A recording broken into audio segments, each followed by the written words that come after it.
কখনো আল্লাহর কাছে কিছু চাইলে দোয়াটা এইভাবে করবেন, আল্লাহ আমাকে একটা ঘর দাও, এটা বললেন না। বলবেন আল্লাহ আমাকে একটা শান্তির ঘর দাও। কারণ ঘর পাইলাম যদি শান্তি না থাকে, সে ডুপ্লেক্স বাড়ির দাম কি? কখনো সন্তান চাইবেন না, বলবেন আল্লাহ আমাকে একটা নেককার সন্তান দাও। কখনো চাকরি ব্যবসা খুঁজবেন না, বলবেন আল্লাহ আমাকে হালাল রুজি অর্জনের একটা রাস্তা করে দাও। কারণ আপনার যদি সন্তান সন্ত্রাস হয়ে বসে, বাপদাদা 14 গোষ্ঠীর ইজ্জত, এই সন্তান হওয়ার চাইতো।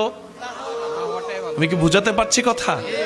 এবার দেখেন আল্লাহ এমন দয়াবান, যারা নামাজ পড়ে তাদেরকেও দেয়, যারা নামাজ পড়ে না তাদেরকেও দেয়। কিন্তু দুই দেওয়ার মধ্যে পার্থক্য আছে। যারা আল্লাহ শুকরিয়া করে তাদেরকে আল্লাহ বাড়িয়ে দেয় এবং পরকালের সওয়াবও দেয়। এটা সবাই পায়? এটা সবাই পায়? তো এমন একজন